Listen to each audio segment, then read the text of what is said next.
जय हिंद साथियों, आपका स्वागत हमारे यूट्यूब चैनल इनके रेस स्टडी पर। आप सभी लोग बेहतर होंगे और आपकी तैयारी बहुत बेहतर चल रही होगी। प्यारे दोस्तों, आज हम लोग railway exam 2024 history top 25 question practice set 5 previous question के साथ डिस्कस करने वाले हैं। यह class RPF constable and SI, ALP technician, group D, RRB NTPC, RRB JE और एसएससी एग्जाम्स सभी के लिए रामबाण साबित होगी। इस बुक में प्यारे दोस्तों 15,210 पर्सन हैं। हम लोग धीरे धीरे इस बुक का सोल्यूशन कर रहे हैं। इसकी पीडीएफ हमारे टेलीग्राम चैनल इनके रेस स्टडी पर आपको मिल जाएगी। शुरू करते हैं आज का पहला question. Question number 101। Question number 101, Jain मठ संस्थानों को क्या कहा जाता है? जैन मठ संस्थानों को क्या कहा जाता है? 101 का ऑप्शन नंबर डी करेक्ट हो जाएगा। बसादिस या बसादी। बसादिस या दोस्तों बसादी कहा जाता है। ऑप्शन नंबर डी करेक्ट हो जाएगा।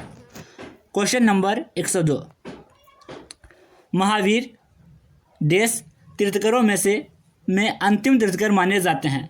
तो महावीर दोस्तों 24वें तीर्थकर हैं। ऑप्शन नंबर सी करेक्ट हो जाएगा। महावीर 24 तीर्थकरों में से अंतिम तीर्थकर माने जाते हैं। अगर पूछे 23वें प्यारे दोस्तों तो 23वें कौन है? पार्श्वनाथ। 23वें तीर्थकर कौन है? पार्श्वनाथ। पहले पूछे प्यारे दोस्तों जैन धर्म के संस्थापक और पहले तीर्थकर ऋषभदेव या आदिनाथ। ऋषभदेव या आदिनाथ। महावीर स्वामी के प्यारे दोस्तों अनुयायियों को मूलतः निर्ग्रंथ कहा जाता है। यह भी हम लोगों को याद रखना है। अगला question, question number 103। Question number 103, 24वें जैन तीर्थकर क्या नाम क्या था?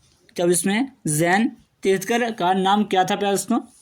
क्या हो जाएगा? Mahavir Swami. Option number D. 23वें कौन है? पार्श्वनाथ। पहले कौन है? ऋषभदेव।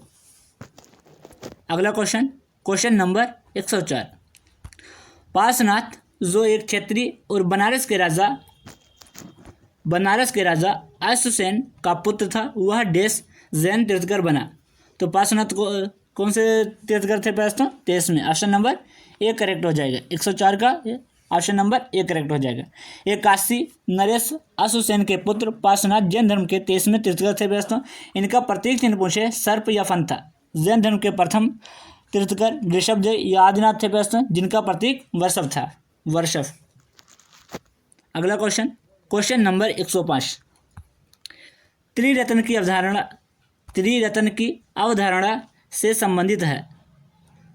इसमें दोस्तों आपका ऑप्शन नंबर बी और सी दोनों करेक्ट हो जाएंगे। ऑप्शन नंबर बी व सी। इसलिए आरआरबी ने इसे दोस्तों निरस्त कर दिया है। अगर जैन धर्म के अनुसार दोस्तों त्रिरत्न पूछे तो सम्यक दर्शन, सम्यक ज्ञान और सम्यक आचरण हो जाएंगे। और बौद्ध धर्म के अनुसार त्रिरत्न पूछे तो बुद्ध, धम्म और संघ हो जाएंगे। इसमें ऑप्शन नंबर बी व सी दोनों हो जाएंगे। अगला क्वेश्चन, क्वेश्चन नंबर 106, निम्नलिखित में से अनुसरण किए जाने वाले धर्म एवं पवित्र पुस्तिका की कौन सी जोड़ी असंगत है? इस्लाम की कुरान बिल्कुल सही है। सिख धर्म की गुरु ग्रंथ साहिब बिल्कुल सही है। जैन धर्म की उपनिषद एक गलत है प्यारे दोस्तों। ऑप्शन नंबर क्या हो जाएगा? सी करेक्ट हो जाएगा। ईसाई धर्म बाइबल ये भी सही है। लेकिन जैन धर्म की क्या होती है प्यारे दोस्तों? जैन धर्म की आगम। जैन साहित्य का प्राचीनतम भाग दोस्तों आगम कहलाता है। क्या कहलाता है? आगम। जैन धर्म का प्राचीनतम भाग आगम कहलाता है। अगला क्वेश्चन, क्वेश्चन नंबर 107। प्यारे दोस्तों सभी क्वेश्चन इंपॉर्टेंट हैं और प्रीवियस क्वेश्चन प्यारे दोस्तों क्लास को ज़्यादा से ज़्यादा शेयर करिएगा और हमारे चैनल को सपोर्ट करिएगा। इसकी पीडीएफ हमारे टेलीग्राम चैनल पर आपको मिल जाएगी। क्वेश्चन नंबर 107, शब्द श्वेतांबर से जुड़ा हुआ है। किससे जुड़ा है प्यारे दोस्तों? शब्द श्वेतांबर किससे जुड़ा हुआ है? सिख धर्म से, जैन धर्म से या बौद्ध धर्म से या यहूदी धर्म से? 107 का प्यारे दोस्तों आपका ऑप्शन नंबर बी करेक्ट हो जाएगा। जैन धर्म से। जैन धर्म प्यारे दोस्तों चंद्रगुप्त मौर्य के शासनकाल में जैन धर्म दो संप्रदायों में बट गया था। पहला श्वेतांबर और दूसरा दिगंबर। जो श्वेतांबर थे प्यारे दोस्तों, श्वेतांबर थे जो, ये सफ़ेद वस्त्र धारण करते थे, सफ़ेद वस्त्र। और प्यारे दोस्तों दिगंबर ये नग्न रहते थे। दिगंबर क्या रहते थे? नग्न। और श्वेतांबर सफ़ेद वस्त्र धारण करते थे। इनका विभाजन, जैन धर्म का विभाजन प्यारे दोस्तों चंद्रगुप्त मौर्य के शासनकाल में हुआ था, 2 भागों में। अगर पूछे बौद्ध धर्म प्यारे दोस्तों, बौद्ध धर्म भी प्यारे दोस्तों 2 भागों में बढ़ गया, हीनयान शाखा, हीनयान और महायान, महायान। तो उसमें क्या हो जाएगा? शब्द श्वेतांबर किससे जुड़ा है? जैन धर्म से। ऑप्शन नंबर बी करेक्ट हो जाएगा 107 का। अगला क्वेश्चन, क्वेश्चन नंबर 108। 108, बुद्ध ने अपना प्रथम उपदेश सारनाथ में अपने 5 शिष्यों को दिया था, जिसे कहा जाता है, कहा जाता है प्यारे दोस्तों? बुद्ध ने अपना पहला उपदेश प्यारे दोस्तों कहाँ? सारनाथ में दिया था, सारनाथ में दिया था, जिसे कहा जाता है धर्मचक्र प्रवर्तन। ऑप्शन नंबर ए करेक्ट हो जाएगा 108 का, ऑप्शन नंबर ए। उरुवेला में प्यारे दोस्तों ने ज्ञान प्राप्त करने के बाद गौतम बुद्ध ने पहला उपदेश सारनाथ में अपने 5 ब्राह्मणों को दिया था, जिसे धर्मचक्र प्रवर्तन के नाम से जाना जाता है। बुद्ध ने प्यारे दोस्तों, अगर पूछा है सर्वाधिक उपदेश, पूछा जाए बुद्ध ने सर्वाधिक उपदेश कहाँ दिए प्यारे दोस्तों, तो श्रावस्ती। सर्वाधिक उपदेश कहाँ दिए? श्रावस्ती। एक कौशल की राजधानी है, कौशल जो कौशल था प्यारे दोस्तों, इसकी राजधानी है श्रावस्ती। अगर पूछे महावीर स्वामी ने प्यारे दोस्तों सर्वाधिक उपदेश कहाँ दिए, तो राजगृह। आप लोगों को याद रखना है, बुद्ध ने सर्वाधिक उपदेश श्रावस्ती ने दिया, श्रावस्ती में दिए प्यारे दोस्तों, और महावीर स्वामी ने सर्वाधिक उपदेश राजगृह में दिए। अगला क्वेश्चन, क्वेश्चन नंबर, इसमें प्यारे दोस्तों आपका option number B A correct हो जाएगा, धर्मचक्र प्रवर्तन। पहला उपदेश क्या कहलाया? धर्मचक्र प्रवर्तन। अगला क्वेश्चन, क्वेश्चन नंबर 109, वैशाली में द्वितीय बौद्ध संगीत द्वारा संचालित की गई, किसके द्वारा संचालित की गई? ऑप्शन नंबर क्या हो जाएगा? 109 का प्यारे दोस्तों ऑप्शन नंबर बी करेक्ट हो जाएगा, कालाशोक। वैशाली में प्यारे दोस्तों द्वितीय बौद्ध संगीत कालाशोक द्वारा संचालित की गई है। बौद्ध धर्म में प्यारे दोस्तों 4 संगतियाँ हैं। बौद्ध धर्म में कितनी? 4 संगतियाँ हुई प्यारे दोस्तों। अगर पहली पूछा जाए, पहली, दूसरी, तीसरी, चौथी। अगर पूछा जाए पहली कहाँ हुई, तो राजगृह, राजगृह। दूसरी वैशाली, वैशाली। और तीसरी पूछा जाए पाटलिपुत्र, पाटलिपुत्र। और चौथी पूछा जाए कुंडलवन। कुंडलवन कहाँ पड़ता है? कश्मीर में। आप लोगों को याद रखना RBPK, राजगृह, वैशाली, पाटलिपुत्र और कुंडलवन, कश्मीर, ये स्थान हो गए। अगर पूछा जाए समकालीन शासक कौन थे, तो पहले के प्यारे दोस्तों एक के पहले के अजातशत्रु, दूसरी के कालाशोक, तीसरी के प्यारे दोस्तों अशोक और चौथी के कनिष्क। अगर पूछे अध्यक्ष से पूछे प्यारे दोस्तों, तो पहली के अध्यक्ष थे महाकश्यप, दूसरी के सवाकाम, तीसरी के संगीत के प्यारे दोस्तों अध्यक्ष मोगलीपुत्तिस और चौथी के प्यारे दोस्तों वसुमित्र। तो उसमें क्या हो जाएगा? ऑप्शन नंबर बी करेक्ट हो जाएगा, दूसरे के कालाशोक। ये क्या थे प्रश्न? समकालीन शासक। अगला question, question number 110। Question number 110, Theri Gatha एक बौद्ध ग्रंथ है जो देश का हिस्सा है। यह भिक्षुणियों द्वारा रचित छंदों का संग्रह है। आप लोगों को बताना है 110 का ऑप्शन नंबर क्या हो जाएगा। 110 का प्यारे दोस्तों ऑप्शन नंबर बी करेक्ट हो जाएगा, सुक्त पिटक। थेरी गाथा एक बौद्ध ग्रंथ है जो सुक्त पिटक के प्यासों खुंदक निकाय, सुक्त पिटक के खुंदक निकाय का हिस्सा है, जिसमें 15 लघु ग्रंथ हैं। क्या हो जाएगा इसमें? ऑप्शन नंबर बी करेक्ट हो जाएगा। थेरी गाथा एक बौद्ध ग्रंथ है जो सुक्त पिटक का हिस्सा है। यह भिक्षुणियों द्वारा रचित छंदों का संग्रह। ऑप्शन नंबर बी करेक्ट हो जाएगा। अगला क्वेश्चन, क्वेश्चन नंबर 111। सभी इंपॉर्टेंट सवाल हैं प्यारे दोस्तों, ये सभी प्रीवियस क्वेश्चन हैं और रेलवे एग्जाम में पूछे गए हैं। क्वेश्चन नंबर 111, 3 पिटकों में से अभिधम्म पिटक से संबंधित है। किससे संबंधित है प्यारे दोस्तों? तो अभिधम्म पिटक है प्रश्न, ये दार्शनिक मामलों से संबंधित है। किससे? दार्शनिक मामलों से। अभिधम्म पिटक में प्रश्न बौद्ध मतों की दार्शनिक व्याख्या की गई है। इस पिटक का संकलन प्रश्न अशोक के समय में हुए तृतीय बौद्ध संगीत में मोगलीपुत्र ने किया था। तो क्या हो जाएगा? ऑप्शन नंबर सी करेक्ट हो जाएगा। अगला क्वेश्चन, अगर प्रश्नों 3 पिटक पूछे तो पहला पिटक का है अभिधम्म सूक्त पिटक, विनय पिटक और अभिधम्म पिटक। पिटक कितने हैं? 3 हैं, सूक्त पिटक, विनय पिटक और अभिधम्म पिटक। अगला क्वेश्चन नंबर 112, माना जाता है कि गौतम बुद्ध सिद्धार्थ ने अंतिम ज्ञान प्राप्ति के लिए बोध गया जाने से पहले 6 साल तक देश स्थान पर शुद्ध चित्त से ध्यान किया था। तो क्या हो जाएगा? गौतम बुद्ध को ज्ञान की प्राप्ति कहाँ हुई थी? प्राग बोधि। ऑप्शन नंबर बी करेक्ट हो जाएगा। क्या हो जाएगा? ऑप्शन नंबर बी करेक्ट हो जाएगा। अगला क्वेश्चन नंबर 113, त्रिपिटक इनमें से किस धर्म का पवित्र ग्रंथ है? तो किसका है? 113 का ऑप्शन नंबर बी हो जाएगा, बौद्ध धर्म का। त्रिपिटक में प्रश्न सूक्त पिटक, विनय पिटक और अभिधम्म पिटक आते हैं प्रश्न।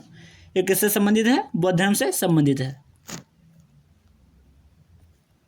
क्वेश्चन नंबर 114, गौतम बुद्ध का संबंध निम्नलिखित में से किस गढ़ से था? प्रश्न जो गौतम बुद्ध थे प्रश्न, इनका संबंध किस गढ़ से था?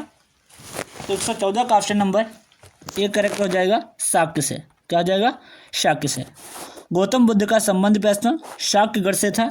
इनका जन्म अगर पूछे तो 563 ईस्वी में लुम्बिनी में हुआ था। इनके अगर पूछे इनके पिता कौन थे? शुद्धोधन थे प्रश्न, और माता महामाया थी। ये हम लोगों को याद रखना है। इनके जन्म से प्रश्न, इनके जन्म के 7वें दिन इनकी माता का देहांत हो गया था। इनका पालन पोषण प्रश्न इनकी मौसी गौतमी ने किया था। तो जन्म का हुआ 563 ईस्वी में लुम्बिनी में, ये हम लोगों को याद रखना है। तो इसमें क्या हो जाएगा? गौतम बुद्ध का संबंध किससे है? शाक्य से, शाक्यगढ़ से। ऑप्शन नंबर ए करेक्ट हो जाएगा। अगला क्वेश्चन नंबर 115, गौतम बुद्ध ने अपना पहला उपदेश कहाँ दिया था? तो कहाँ दिया था प्रश्न? सारनाथ। सारनाथ को प्रश्न ऋषि पत्तन भी कहा जाता है, ऋषि पत्तन या सारनाथ। सारनाथ कहाँ पर था? वाराणसी, उत्तर प्रदेश में। तो क्या कहलाया? यह गौतम बुद्ध का प्रथम उपदेश प्रश्न बौद्ध धर्म में धर्मचक्र प्रवर्तन के नाम से जाना जाता है। ऑप्शन नंबर क्या हो जाएगा? सी करेक्ट हो जाएगा। क्वेश्चन नंबर 116, गौतम बुद्ध को ज्ञान की प्राप्ति निम्नलिखित में से किस शहर में हुई थी? तो ज्ञान की प्राप्ति प्रश्न इन्हें किस शहर में हुई थी? ऑप्शन नंबर वी करेक्ट हो जाएगा, बोध गया। कहाँ हुई थी प्रश्न? बोध गया में। अगर गौतम बुद्ध की प्रश्न जन्म पूछे तो 563 ईसा पूर्व में, अगर मृत्यु पूछे प्रश्न तो 483 ईसा पूर्व में। 80 वर्ष की आयु में प्रश्न इनकी मृत्यु कुशीनगर में हुई थी। और जन्म में पूछे प्रश्न तो लुम्बिनी में हुआ था। और जो मृत्यु हुई थी प्रश्न, इसको बौद्ध धर्म में महापरिनिर्वाण के नाम से जाना जाता है। अगला क्वेश्चन नंबर प्रश्न 117, ज्ञान की प्राप्ति पूछे प्रश्न इन्हें 29 वर्ष की आयु में प्रश्न 29 वर्ष की अवस्था में प्रश्न इन्होंने सत्य की खोजों में ज्ञान की प्राप्ति हेतु गृह त्याग देने से 29 वर्ष में इन्होंने प्रश्न गृह त्याग दिया था। 35 वर्ष की आयु में इन्हें वैशाख पूर्णिमा के दिन प्रश्न निरंजना नदी के तट पर पीपल वृक्ष या बोधि वृक्ष के नीचे इन्हें प्रश्न ज्ञान की प्राप्ति हुई थी। इनके बचपन का नाम प्रश्न सिद्धार्थ था, माता का नाम प्रश्न महामाया था और पिता का नाम शुद्धोधन था। ये हम लोगों को याद रखना है। जन्म लुम्बिनी में हुआ और मृत्यु कुशीनगर में हुई। अगला क्वेश्चन नंबर 117, निम्नलिखित में से कौन सा बौद्ध धर्म से संबंधित एक पवित्र ग्रंथ है? आपको बताना है कौन सा इनमें से कौन सा बौद्ध धर्म से संबंधित एक पवित्र ग्रंथ है। तो क्या हो जाएगा? 117 का ऑप्शन नंबर डी करेक्ट हो जाएगा, त्रिपिटक। त्रिपिटक प्रश्न 3 होते हैं, विनय पिटक, सुक्त पिटक और अभिधम्म पिटक। तीनों पिटकों की भाषा अगर पूछे प्रश्न तो पाली भाषा थी। पिटक कितने हैं? 3 हैं, सुक्त पिटक, विनय पिटक और अभिधम्म पिटक। तीनों पिटकों की भाषा पूछे तो पाली है प्रश्न, ये हम लोगों को याद रखना है। अगला क्वेश्चन नंबर 118, इनमें से कौन सा शब्द सामान्यतः एक बौद्ध मठ को संदर्भित करता है जिसमें बौद्ध भिक्षु रहते थे? तो बौद्ध भिक्षु प्यारे दोस्तों किसमें रहते थे? 118 का ऑप्शन नंबर ए करेक्ट हो जाएगा, बिहार। बौद्ध मतानुयायियों के मठों को व्यस्तों, बौद्ध जो मतानुयायी थे इनके मठों को व्यस्तों बिहार कहा जाता था, बिहार कहा जाता था व्यस्तों, ये हम लोगों को याद रखना है। अगला क्वेश्चन अगर पूछे बौद्ध धर्म में पूजा के निमित्त जिन गुफाओं का निर्माण किया गया था उसे व्यस्तों क्या कहते हैं? चैत्य कहते हैं।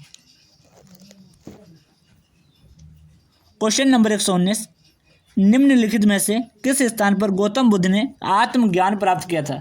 तो आत्मज्ञान इन्हें कहाँ प्राप्त हुआ था प्रश्न? ऑप्शन नंबर सी करेक्ट हो जाएगा, बोध गया। लुम्बिनी में इनका जन्म हुआ प्रश्न, जन्म हुआ 563 ईसा पूर्व में। कुशीनगर में इनकी 483 ईसा पूर्व में इनकी मृत्यु हो गई। सारनाथ में इन्होंने पहला उपदेश दिया जो बौद्ध धर्म में धर्म चक्र प्रवर्तन के नाम से जाना जाता है। और कुशीनगर में इनकी मृत्यु 483 ईसा पूर्व में, जिसे बौद्ध धर्म में प्रश्न महापरिनिर्वाण के नाम से जाना जाता है। उन्होंने आत्मज्ञान कहाँ प्राप्त किया प्रश्न? बोध गया में पीपल वृक्ष के नीचे प्रश्न निरंजना नदी के तट पर। और 35 वर्ष की आयु में 35 वर्ष की आयु में इन्हें ज्ञान प्राप्त हुआ था। 29 वर्ष की आयु में प्रश्न इन्होंने गृह त्याग किया था। ये हम लोगों को सभी बातें याद रखना प्रश्न बहुत पूछी जाती हैं। अगला क्वेश्चन नंबर 120, सुक्त पिटक के संदर्भ में निम्नलिखित में से कौन सा कथन सही है? 120 का प्यारे दोस्तों क्या हो जाएगा? ऑप्शन नंबर बी करेक्ट हो जाएगा। 120 का प्यारे दोस्तों ऑप्शन नंबर बी करेक्ट हो जाएगा। यह मगध के शासक और बुद्ध के बीच की बातचीत से संबंधित है। जो सुक्त पिटक है प्रश्न, यह मगध के शासक और बुद्ध के बीच की बातचीत से संबंधित है। विनय पिटक, सुक्त पिटक और अभिधम्म पिटक बौद्ध धर्म के प्रश्न त्रिपिटक कहलाए थे। इन तीनों पिटकों की भाषा मैंने अभी बताई पाली थी प्रश्न। सुक्त पिटक में प्रश्न बुद्ध के धार्मिक सिद्धांतों को दर्शाया गया है। विनय पिटक में प्यारे दोस्तों संघ और भिक्षु एवं भिक्षुणियों के लिए बनाए गए थे, नियमों का संग्रह था। अभिधम्म पिटक में प्रश्न क्या था? बौद्ध धर्म के दार्शनिक जो बात थी वो अभिधम्म पिटक में थी। अगला क्वेश्चन नंबर 121, हीनयान और महायान किस धर्म के पंथ थे? मैंने अभी बताया था हीनयान और महायान बौद्ध धर्म के थे प्रश्न। हीनयान और महायान बौद्ध धर्म की शाखाएं हैं प्रश्न। चतुर्थ बौद्ध संगति कनिष्क के समय में के बाद प्रश्न बौद्ध धर्म 2 भागों में बट गया था, हीनयान और महायान में प्यारे दोस्तों। जैन धर्म के पूछा है तो जैन धर्म चंद्रगुप्त मौर्य के शासनकाल में प्रश्न 2 भागों में बट गया था, एक श्वेतांबर और दिगंबर। तो पूछ रहा है हीनयान और महायान, तो ऑप्शन नंबर सी करेक्ट हो जाएगा, बौद्ध धर्म। अगला क्वेश्चन नंबर 122, सिंह चतुर्मुख से स्तंभ कहाँ स्थित है? तो 122 का ऑप्शन नंबर ए करेक्ट हो जाएगा, सारनाथ को प्रश्न ऋषि पत्तन के नाम से भी जाना जाता है। यह हम लोगों को याद रखना है। ऑप्शन नंबर क्या हो जाएगा? Option number A, Sarnath. अगला क्वेश्चन नंबर 123, बोधिसत्व की अवधारणा इनमें से किससे संबंधित है? बोधिसत्व की अवधारणा इनमें से किससे संबंधित है? इसमें प्यारे दोस्तों आपका ऑप्शन नंबर डी करेक्ट हो जाएगा, महायान बौद्ध धर्म। ऑप्शन नंबर क्या हो जाएगा? डी। अगला क्वेश्चन नंबर 124, विनय और सुक्त पिटक इनमें से किसकी शिक्षाओं के संकलन है? विनय और सुक्त पिटक इनमें से किसकी शिक्षाओं के संकलन है? क्या हो जाएगा? 124 का ऑप्शन नंबर ए करेक्ट हो जाएगा, गौतम बुद्ध। त्रिपिटक बौद्ध ग्रंथों में सर्वाधिक महत्वपूर्ण है प्रश्न। बुद्ध की मृत्यु के बाद उनकी शिक्षाओं को संकलित कर 3 पिटकों में बांटा गया था। इन्हीं को त्रिपिटक कहा जाता है। पहला विनय पिटक, अभिधम्म पिटक और सुक्त पिटक। ये आप लोगों को याद रखना है प्रश्न, बहुत पूछा जाता है। इनकी भाषा क्या थी? पाली थी। अगला क्वेश्चन नंबर 125, आखिरी क्वेश्चन, गौतम बुद्ध के निम्नलिखित उपदेशों में से किसे गौतम बुद्ध के निम्नलिखित उपदेशों में से किसे अग्नि उपदेश के रूप में जाना जाता है? आप लोगों को बताना है अग्नि उपदेश के रूप में किसे जाना जाता है। 125 का ऑप्शन नंबर बी करेक्ट हो जाएगा, आदित्य पर्याय सूक्त को। आदित्य पर्याय सूक्त को प्यारे दोस्तों अग्नि उपदेश के रूप में जाना जाता है। उम्मीद है प्यारे दोस्तों आप लोगों को टॉप 25 क्वेश्चन समझ में आए होंगे। क्लास को ज़्यादा से ज़्यादा शेयर करिएगा और हमारे चैनल को सपोर्ट करिएगा। इसकी पीडीएफ हमारे Telegram channel NK race studio पर आपको मिल जाएगी। जय हिंद, जय भारत।